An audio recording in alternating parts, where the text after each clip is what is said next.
Hey guys, and welcome to the channel. Today on the bench what we have is the Star Wars B-Wing fighter. This of course is from Bandai. This is a 1/72 scale kit. There's a lot of videos out on the build of this kit. I'm not going to bore you a whole lot with this intro here, so I am going to open the box real quickly and talk about my plans for this kit. Of course we have all the main instructions, nice colorful instruction, all this stuff. My point is on this kit, what I plan to do is these Bandai kits come molded in color. They're very easy to put together, highly detailed. A lot of people have often asked how to do different things, and a common thing is people don't have the airbrush, so they're looking for alternatives. So my thought process is to build this kit pretty much straightforward out of the box, and just using simple techniques to weather it up and make it into a nice looking display kit without painting it, without the need of an airbrush. Obviously there's some things we need to have to make it look good, so that's my thought process on that. We're not going to do a total repaint, we're just going to build it up. Now we're going to paint certain sections of it. We're going to paint, obviously the pilot needs to be painted and a few other things of that nature. Now this kit did not come with the lighting module. However, in a previous build of the Bandai Yamato space battleship, it came with a lighting module that I did not use, and it's the exact same size as what fits in this kit. This is actually the plastic piece from the plastic segment from the kit. I was making sure it fit. This black and blue piece right here is the actual lighting module. I went ahead and fitted inside. Now the only issue was that this lighting module was more of like a clear blue kind of color, whereas this one I think needs to be orange. And as you can see, I've just took some orange paint and painted over that lighting module, and so when we turn it on, it gives us more of a yellowish color, but it'll be better than the bluish color that was coming out there. So we'll be able to light the engines using that, and so that will be good. But other than that, we're just going to put together and go over some inexpensive ways to make this look nice for people who don't have a lot of equipment or a lot of money. I get that, but these Bandai kits are really nice. They really lend themselves to not having to do full repaints. Obviously there's several videos out there where people do amazing paint jobs on it. If you have all the equipment, that's great. Check out their videos. This one's just more for a person who wants a nice kit without having all the expense of all this airbrush and different materials. It can get really expensive in modeling. So we're just going to go from there and get started. Alright, so here's our pilot just working on hand painting him. Now there's just no way around it. You're going to need several colors to paint him up. This is an alien race. There are pictures on the instructions of his color, how he's laid out. His uniform's more of a red. It looks like he has some black gloves with a brown vest with some silver accents, and kind of flesh colored face. I'm not sure the name of the race. As you can see, I removed them from the sprue, all except for this one little bit, just so I can have something to hang on to him. That part probably won't even be visible, but when I'm through painting I can always clip that off and just throw a little bit of red paint right there to cover up where that was at. Now just to kind of show you the paints that was used just to paint the pilot, I did a kind of a first coat of this brown, kind of a reddish brown color. I did kind of a dry brushing with some flat red. We did of course his vest in the brown. We have some black for his boots and gloves. I used bone white for his flesh color, and then I of course used some Vallejo steel for the silver accents, and on the back of his helmet is a little bit of silver. So there's cheaper paints than these Vallejos. These run about $3.50. Now it only takes like a small drop to paint this small 1/72 figure. But that's just some of the colors. I'm no expert at doing figure painting, especially these very small sizes. This is just what I did to give him some resemblance of what he should look like. And but there may be cheaper paints. I like working with acrylics, and they're just easier to work with for me. Some people prefer enamels. Acrylics are water-based and water-soluble, so they're easy to clean up and dilute. So anyway, that's our pilot, and now we're just going to move into the actual vehicle. So we have our cockpit all put together. It's probably 6 or 7 pieces to put together. Pretty straightforward. You don't need glue for it. But from here, we do want to go ahead and start adding some weathering into it. And for that, I just took some acrylic paint, like I said before, and this is just craft acrylic paint. You can get these pretty cheap anywhere, any kind of craft store, and even Walmart has these for about 99 cents or so for a big bottle like that. I took some of that craft paint. I just took a few drops, put it in, and mixed it in with some water with a little bit of just regular isopropyl alcohol mixed into it. You could probably just do it with water, and I get it down to a watery mixture. And we're just going to take our cockpit here, and we're just going to start applying a wash into it. And this will help bring out all our details. And I'm just going to put that over everywhere. And there's some really fine details that we want to make sure this gets in. And it's okay to do a few coats. And typically what I do is I do a coat, I let it dry, then I take a Q-tip and wipe off any excess that I don't want. Like I said, it's water soluble, so you can just take a Q-tip, maybe put a little rubbing alcohol or something on it, and I'll rub out any excess, because what we really want is just to get in all the crevices to bring out those details. So I'm going to give that time to dry, and then we'll come back with the next part. Alright, we're given the wash time to dry. I actually did 2 coats in there, and I think it did a good job of just bringing out the detail. I've also applied a matte clear coat on it to dull the plastic down, and that's going to be key to making the smile look good, is just getting rid of that plastic sheen, and we'll achieve that by adding a dull coat or matte finish to it. Now I'm in keeping with the video, I'm trying to keep this inexpensive. I just on this used this Rust-Oleum 2X matte clear finish. I like to use Tester's dull coat. Now this can runs about $5 or $6. It's only about 3 ounces. The Rust-Oleum 2X is about $4 for 12 ounces, so you get a lot more bang for your buck out of this. And really, the 2X version of the Rust-Oleum, it did a really nice job. I'd say just as good as the Testers. Now occasionally when I'm working on something with a lot finer detail, I use my airbrush, and I'll use something like this matte varnish from Vallejo and use my airbrush just to get a thinner coat on. But something like this, I think we're fine. The detail's pretty pronounced, and I think it did a really good job of dulling it down. So from here, I want to go ahead and start bringing out a little bit more detail. I have just a little drop of this Vallejo steel on here, and we're just going to do a little dry brushing. I'm going to get some on my paintbrush here, get most of it off. And I'm just going to try to catch all the raised edges.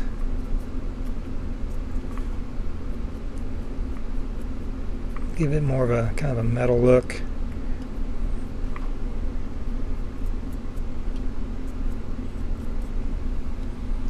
And that will go further into bringing out the detail.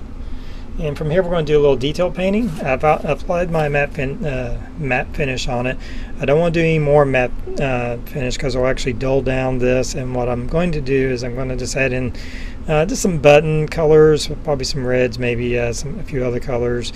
And for that we want to use gloss colors, like a gloss red or blue or whatever color you choose. I did look at a picture of what I believe to be the studio model. It's very grays, dark grays. There's not a lot of color to it. There doesn't appear to be any lights in it. I'm not 100% sure that's the studio model, but it looked like it. Looked close enough anyway. But we're just going to try to add in a few little detail colors here to our cockpit, and then we'll be done. We'll add the pilot in and we'll be done with the cockpit. Alright, here's our completed cockpit with our pilot attached. Just to do some of the instrument lights, I just used some inexpensive Tester's gloss paint, some orange and some reds. Trying to kind of follow what I saw in the studio model, but then I also just kind of add some extra lights just for some detail. So we're finished with this part. We're going to start building the rest of them all around it, and we'll just stop at areas where I show you that there's more detail painting. But from here we're pretty much going to build the model. So here we have the upper part of the body all put together. Pretty much came together pretty well. I have a few little issues. This section right here is kind of a two-piece section. This light blue part goes inside this cowling, and then that fits into the body, and there's these 4 tabs.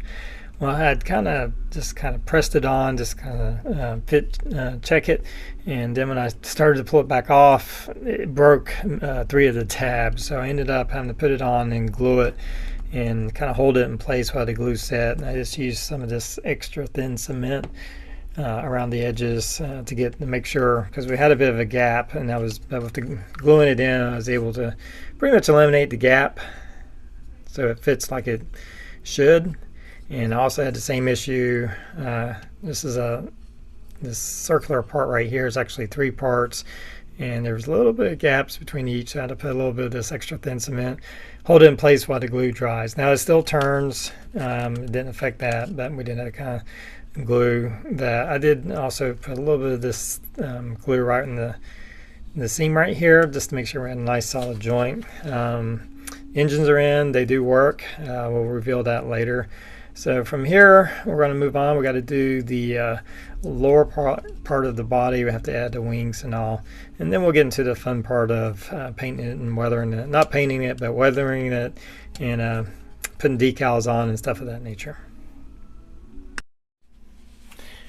Alright, so we have assembly completed on our B-wing. Everything comes together pretty well. I did add a little bit of our extra thin cement on a few different places. Just to kind of make sure the seams are good and tight. There's a few places right in here along this leading edge that I added a little bit of that cement just to close it up. But for the most part, it comes together.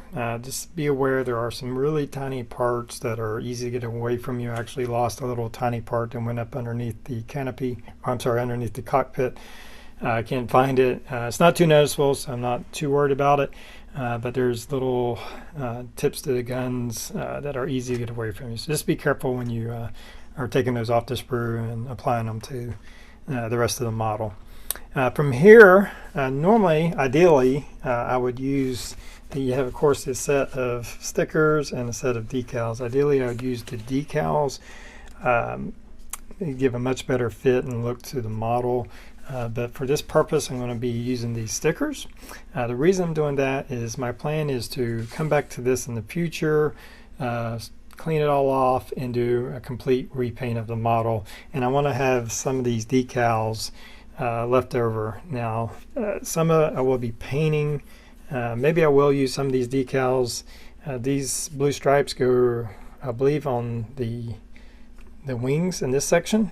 Now, when I come back to repaint it, I'll be painting those sections on. I guess the main parts are going to be these smaller decals, especially the orange circles here.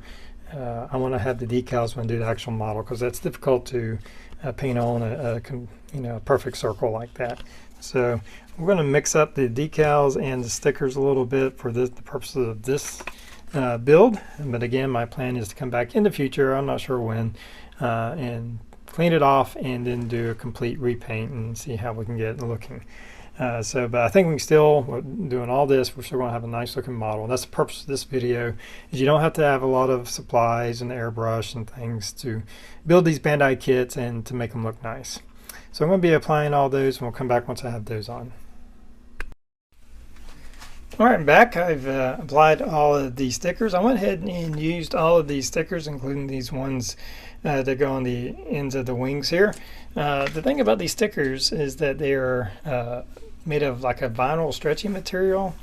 So I found that by placing them on the wing and then using like a cotton tip to kind of mold them into place, and then a toothpick, something not with a sharp edge, and just tracing along, I was actually able to bring out quite a bit of the panel lines and stuff of that nature.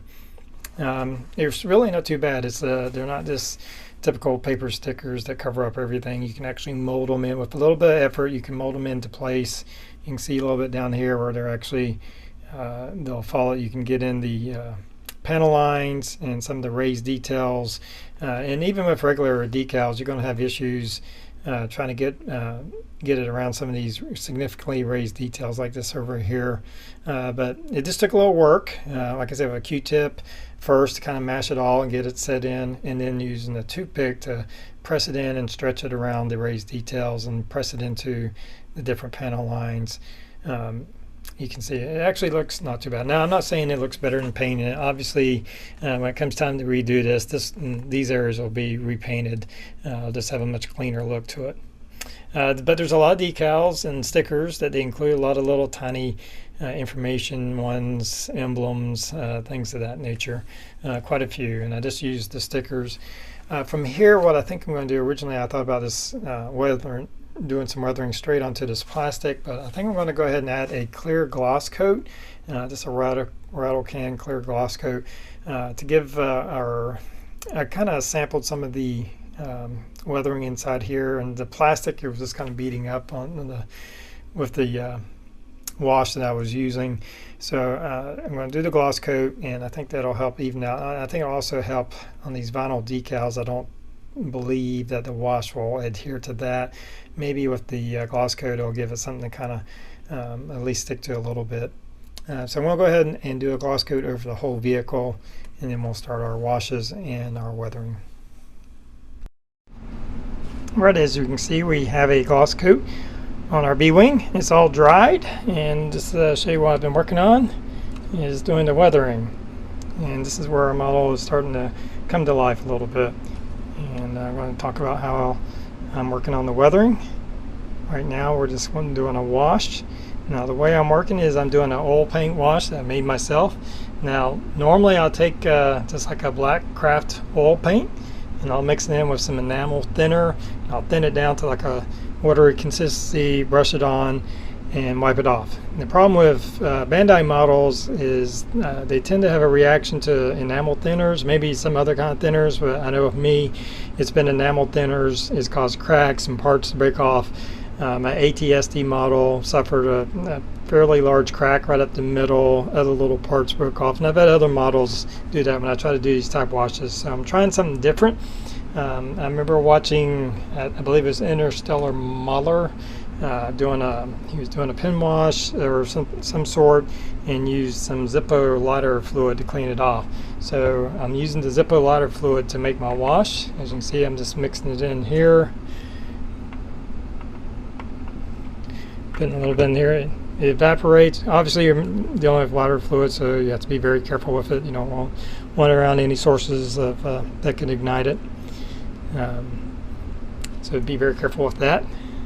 Anyway, it just works like a wash, and I'll do it throughout the seam lines and stuff, but I'll also kind of brush it over all over the place.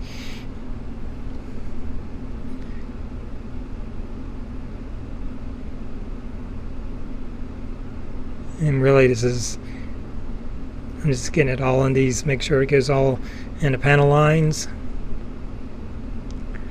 And I would recommend doing this in sections.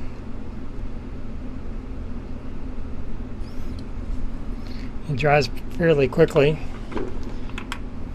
Then I take a rag, I have a rag and some Q-tips for hard to reach places. Put a little bit of the lighter fluid on there. Now when I brush this off, I want to go in the direction that it travels, because it's going to leave little streaks, and I want that to some degree. I want them going in the direction that the vehicle's traveling.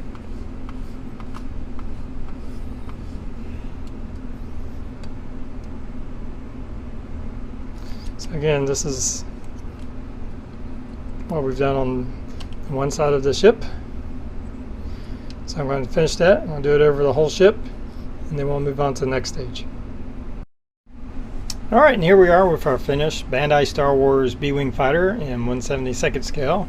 We finished up with just a little bit of Tamiya's weathering kit, and also using the sponge technique to make some chipping effect or some dirty marks throughout the model. I did some of that in my previous videos. And then we finally took a matte coat and sprayed the whole model and got everything sealed in.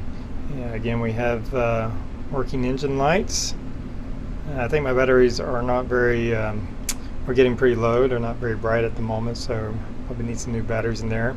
But when I do rebuild this, and I do intend to rebuild this and repaint at least some of the model, especially where we have the stickers on, and use the actual decals. I think we'll have a little bit cleaner look, though I think it does look pretty nice just the way it is. And that was the purpose of this video, was just to do something inexpensively without having a lot of fancy tools or even products to achieve a nice look to it. So, and I think we've achieved that. And just to kind of do a comparison, I have my old MPC B-Wing. See if I can get this into frame, that I did probably a year or so ago. And if I had to guess, I believe this scale is something like 1/100th of a scale. The Bandai version is a couple of inches longer. It's a little bit more detailed, probably a little easier to put together. And so that kind of gives you an idea of what it's like compared to this old MPC one. So anyway guys, I hope you enjoyed the video. Until next time, everybody have a good one.